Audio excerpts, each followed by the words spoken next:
अगला topic fundamental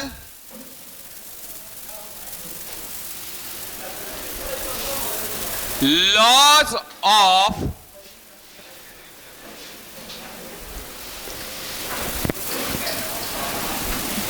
magnetic force. Fundamental laws of magnetic force, बैठ जाएगा। Fundamental laws of magnetic force.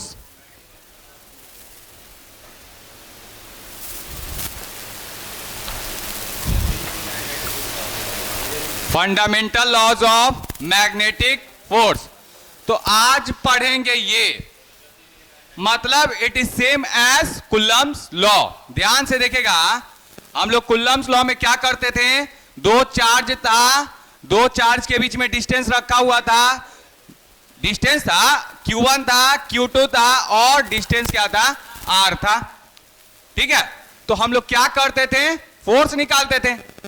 तो आज सुनिए, मैग्नेट में घुस गए हैं, एकदम सेम चीज है। तो ध्यान से सुनिएगा क्या बोल रहे हैं कि यहां पे आपका मैग्नेट ये है। मैग्नेट का जो पोल होता है, दो पोल होता है, एक होता है जी नॉर्थ पोल और एक होता है साउथ पोल। एक नॉर्थ पोल होता है, एक साउथ पोल होता है।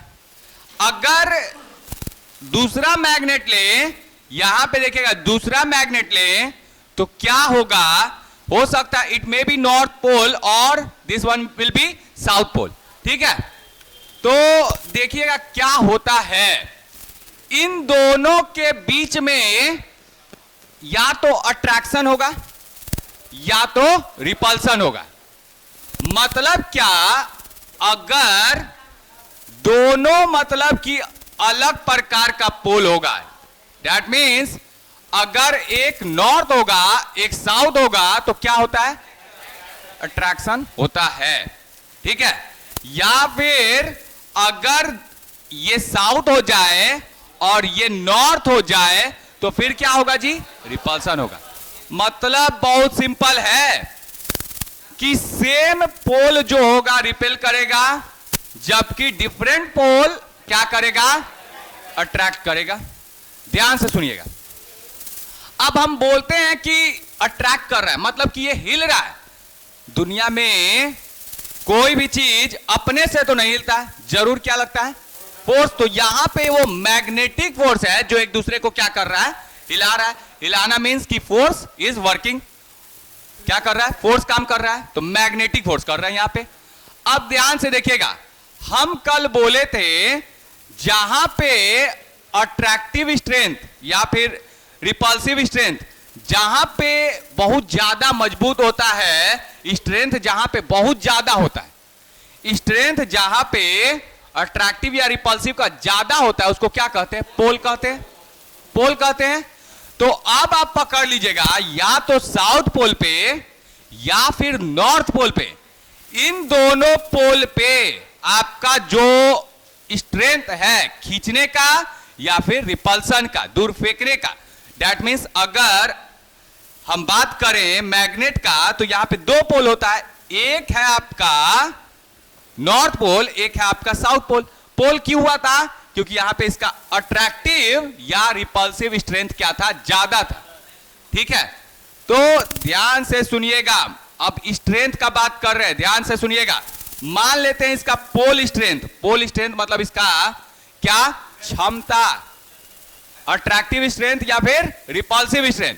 अगर क्षमता मान ले, इसका स्ट्रेंथ जो है पोल स्ट्रेंथ P1 है, इसका क्या है, P2 है पोल स्ट्रेंथ। एक का P1 है, इसका P2 है, P1 है P2 है। ठीक है, तो देखिएगा क्या होगा, इसके बीच में फोर्स काम कर रहा है, मैग्नेटिक फोर्स काम कर रहा है। या तो क्या करेगा, खींचेगा, या तो फिर रिपेल करेगा। कब खींचेगा, अरे जानते नहीं है क्या, अपोजिट रहेगा तो अट्रैक्ट करेगा, जबकि सेम रहेगा तो फोर्स तो लग रहा है ना, तभी तो हिल रहा है। तो वो यहां पे जो फोर्स है वो क्या है? मैग्नेटिक फोर्स है। तो ध्यान से सुन लीजिए, ध्यान से क्या बोल रहे हैं कि जो मैग्नेटिक फोर्स है वो क्या बोला, कब ज्यादा होगा बताया जाता है। एक फॉर्मूला देंगे जिससे आपको यह पता चलेगा कि मैग्नेटिक फोर्स, ये बोल दिए क्या कि हाँ चलिए फोर्स लग रहा है, हटाइए लग रहा है, ये नहीं बताइएगा कि कितना लग रहा है। फॉर्मूला तो चाहिए ना कि कितना लग रहा है, मतलब कि मैग्नेटिक फोर्स लग रहा है, सब जान गया कि हिल रहा है तो मैग्नेटिक फोर्स लग रहा है, लेकिन कितना लग रहा है उसको निकालने के लिए तो हमको तो क्या देना पड़ेगा? फॉर्मूला देना पड़ेगा, फॉर्मूला देना पड़ेगा।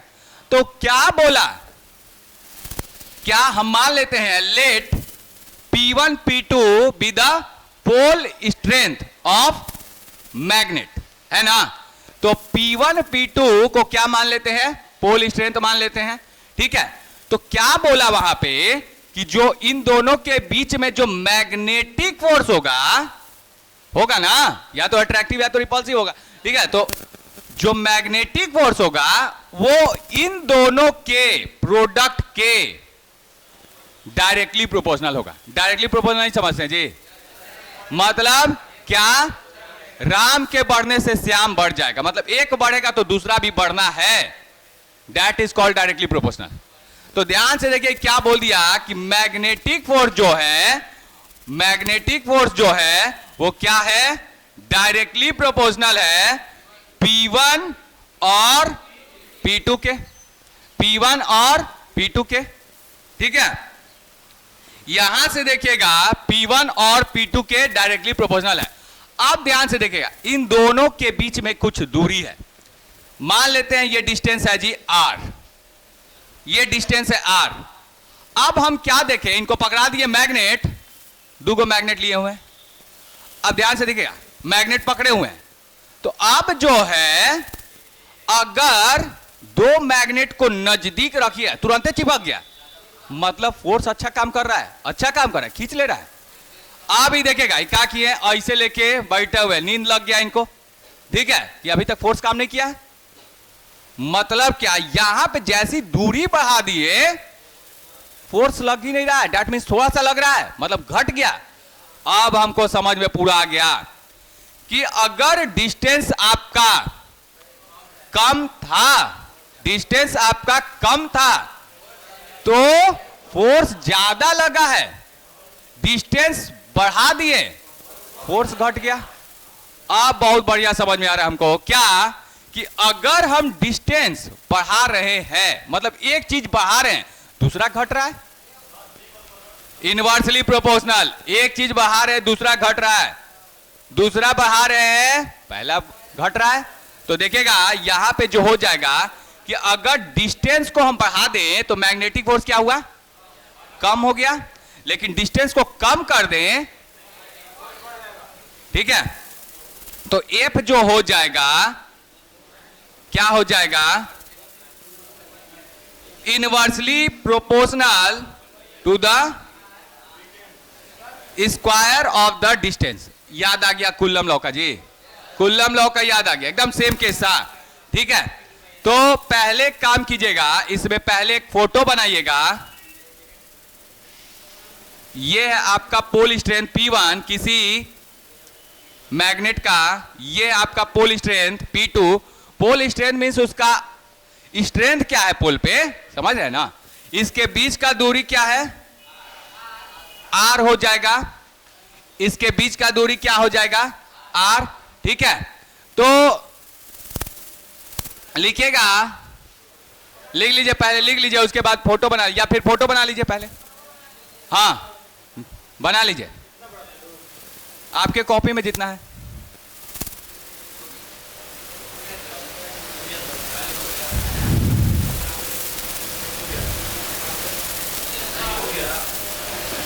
Late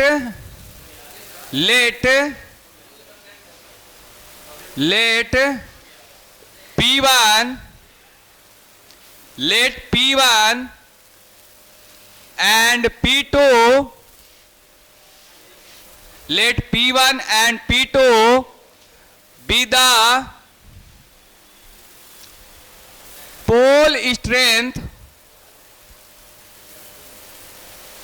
of magnet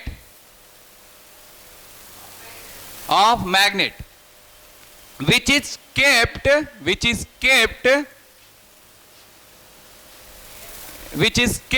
in same medium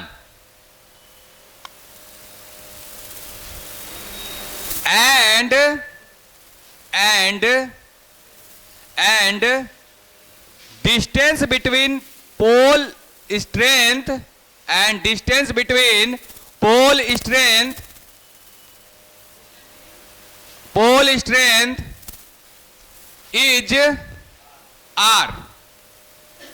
is R. हो गया। तो फुल स्टॉप के बाद लिखेगा the magnetic force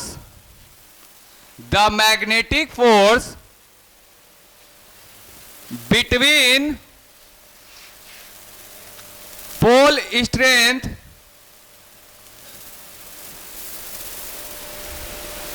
P1 and P2 is पहला डायरेक्टली प्रोपोर्शनल, पहला में लिखेगा directly proportional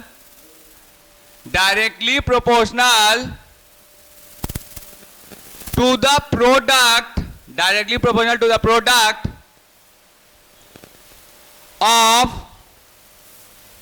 of pole strength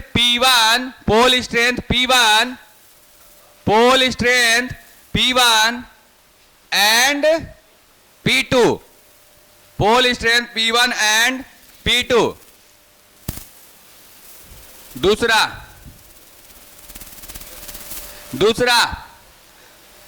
दूसरा के पहले लिख लीजिएगा क्या कि जो इसको थोड़ा सा इक्वेशन में लिख लेते हैं, जो फोर्स है वो डायरेक्टली प्रोपोर्शनल है किसके, P1 और P2 के प्रोडक्ट के। तो P1 इंटू P2, ठीक है। इसको थोड़ा सा ऐसे कर दे थोड़ा, या डायरेक्ट ऐसे भी लिख सकते हैं क्या, P1 P2, वो तो अंडरस्टूड है ना जी, अब बच्चे थोड़े हैं।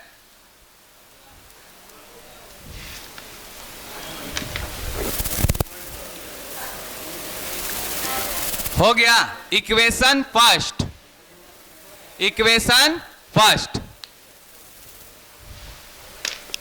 दूसरा लिखिएगा, दूसरा में is inversely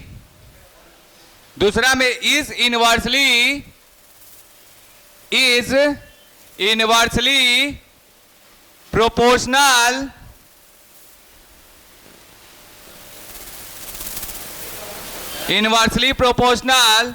to the square of distance bracket में R, square of distance bracket में R बिटवीन देम मतलब कौन, P1 and P2, between them मतलब P1 एंड P2। तो यहां पे जो आपका फोर्स है कौन सा, मैग्नेटिक फोर्स, क्या हो जाएगा, वो हो जाएगा इनवर्सली प्रोपोर्शनल किसके, 1/r² के। मतलब क्या कि अगर आप दूरी को बढ़ा दीजिए तो दो मैग्नेट के बीच में जो फोर्स लगेगा क्या हो जाएगा, अगर दूर कीजिए तो घट जाएगा, नजदीक कीजिए तो ज्यादा हो जाएगा, है कि नहीं है। तो डेट इज इनवर्सली प्रोपोर्शनल है, डिस्टेंस इज इंक्रीजिंग वाइल, जबकि क्या होगा, फोर्स डिक्रीज हो रहा है। Distance increase force decrease, distance decrease force increase, inversely proportional. इसको इक्वेशन 2 इक्वेशन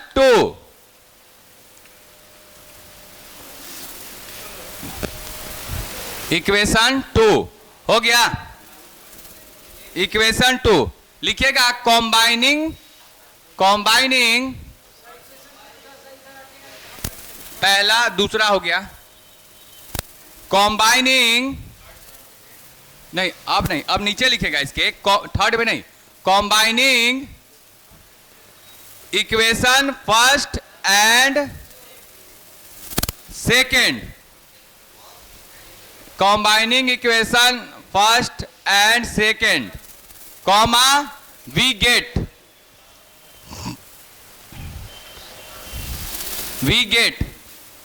if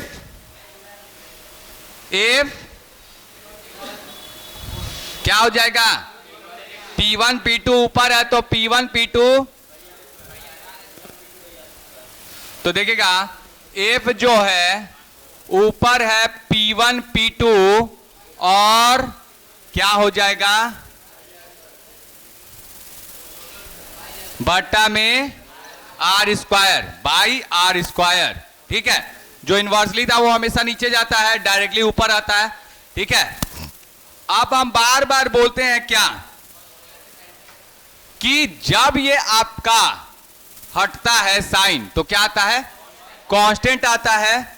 तो यहां पे देखिएगा इफ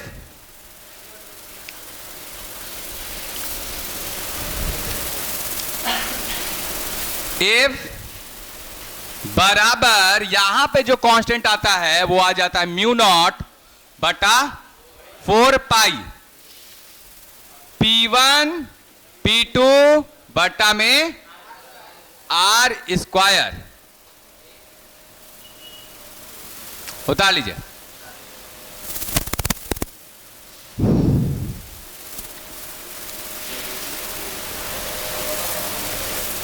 हो गया।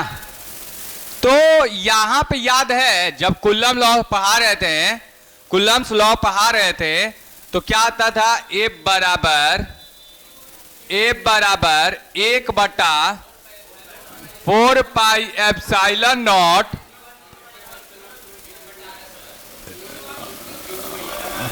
तो यहां पे ये कांस्टेंट आता था, यहां पे ये कांस्टेंट आता है। यहां पे एप्सिलॉन नॉट को क्या कहते हैं, रिलेटिव परमिटिविटी होता है, फ्री स्पेस में वैक्यूम में होता है। तो यहां पे भी कुछ ऐसा ही है, इसका नाम हो गया परमिटिविटी नहीं, परमिएबिलिटी इन फ्री स्पेस। लिखिएगा पहले तो वेयर, नीचे में वेयर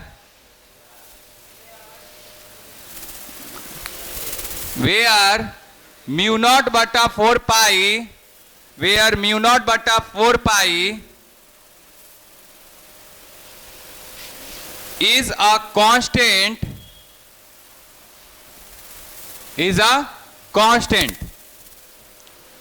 कांस्टेंट समझते हैं ना, जैसे जो नेवर चेंजेस, मतलब क्या, अभी ये आए हैं, उम्र क्या है जी आपका 18, 17 कर देंगे तो और खुश हो जाएंगे, है कि नहीं। तो बड़ी कम लड़का सब आजकल उम्र बता रहा है। ठीक है, तो 21 ही बोल दिए, ध्यान दे 18 ही बोल रहे हैं। ठीक है, ये हमसे पूछे, एक लड़का पूछ दिया कांस्टेंट का मतलब क्या होता है, हम बोल दिए क्या, ध्यान से सुन लीजिए, अभी 18 उम्र हो रहा है तो ये हमसे पूछे ना कि सर म्यू नॉट बटा 4 पाई का मान क्या होता है, तो हम अभी बोल दिए कि 10 के पावर -7 होता है। जाइए, अभी क्या किए, इनका उम्र हो गया जी 80 साल, लाठी लेके आ रहे हैं।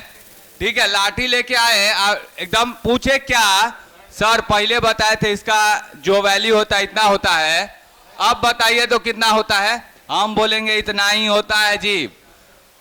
समझ गए। तो कहने का मतलब बहुत सिंपल है, टाइम चेंज कर रहा है। 18 साल से हो गए 80 साल के, टाइम चेंज किया लेकिन वैल्यू नहीं हुआ, वैल्यू डू नॉट चेंजेस। तो मतलब कांस्टेंट मतलब होता है क्या, time changes value does not. तो ये हो गया, लिख लीजिएगा नीचे में, ये कांस्टेंट होता है और म्यू नॉट बटा 4 पाई बराबर 10 के पावर -7, इसका यूनिट जो होता है लिखवा भी चुके हैं, हेनरी मीटर इनवर्स। लिख लीजिएगा, henry metre inverse. Henry metre inverse. और उसके नीचे लिख लीजिएगा ये वाला, इसका वैल्यू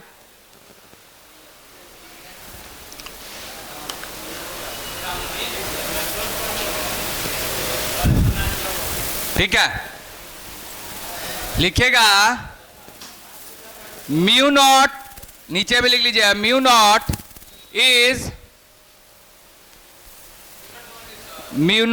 इज नीचे में म्यू नॉट इज परमिएबिलिटी ये कर देना है, परमिएबिलिटी इन फ्री स्पेस और वैक्यूम, फ्री स्पेस और वैक्यूम।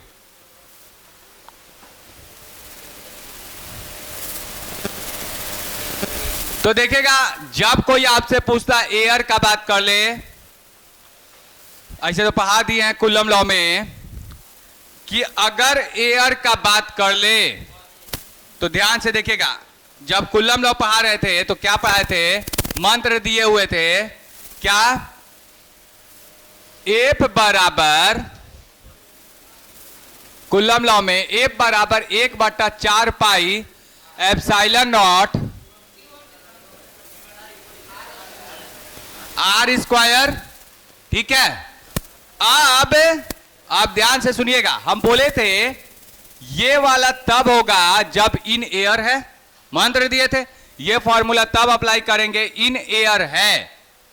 लेकिन अगर कुछ ऐसा लिखा हुआ है 1/ बस एप्सिलॉन, सिर्फ इतना लिखा हुआ है, बाद में इसको पलट देंगे, तो ये है किसी मीडियम में।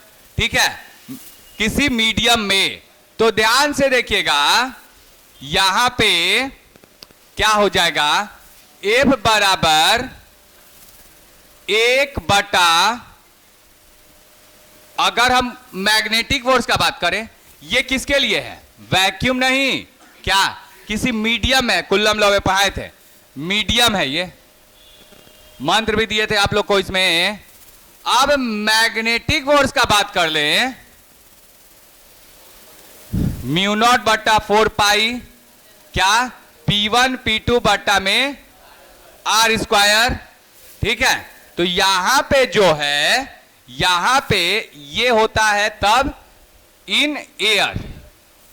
ठीक है, लेकिन जैसी ऐसे लिख दिया, क्या म्यू नॉट नहीं, सिर्फ और सिर्फ नॉट हट जाना चाहिए, इसमें भी हट गया था तब मीडियम हो गया था, तो इसमें भी नीचे से हटा दीजिए,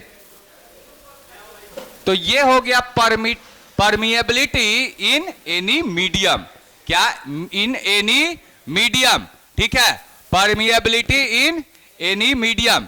ठीक है, म्यू नॉट बट्टा में 4 पाई P1 P2 बट्टा में आर स्क्वायर।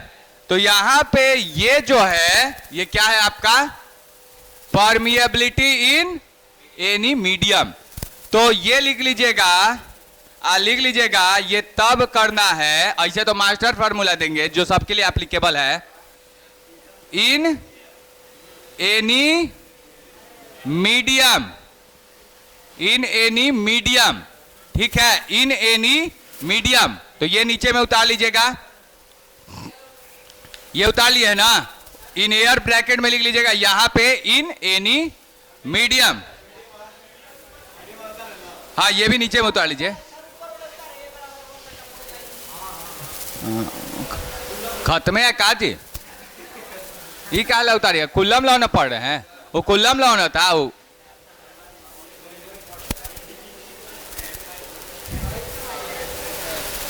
समझ गए?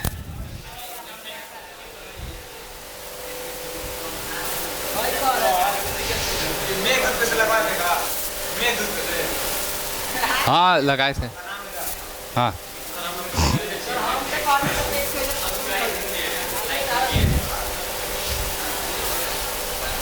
हो गया। अब देखिएगा, हम पढ़ाए थे रिलेटिव परमिटिविटी। क्या होता था? एप्सिलॉन आर बराबर एप्सिलॉन बट्टा में एप्सिलॉन नॉट। ठीक उसी प्रकार से ये क्या था? Relative permittivity. याद आ रहा होगा जो स्टार्टिंग में क्लास किया है, एकदम ठीक उसी प्रकार से।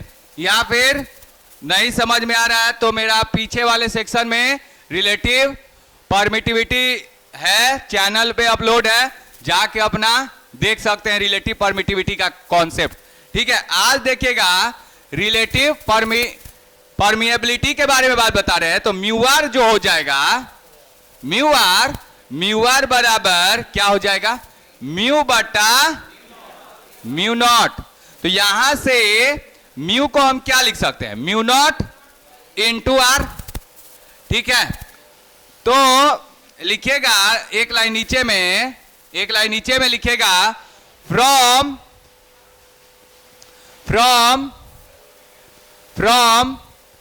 रिलेटिव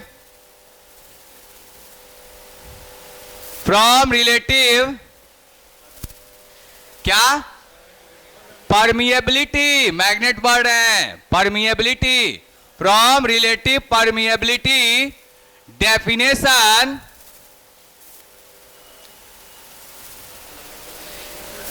क्या हो जाएगा?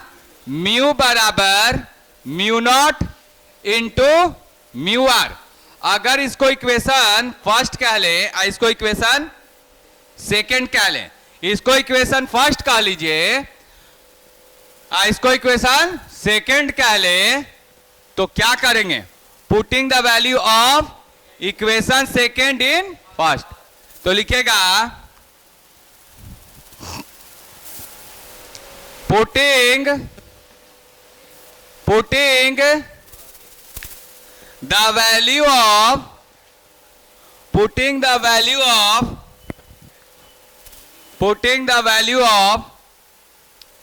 equation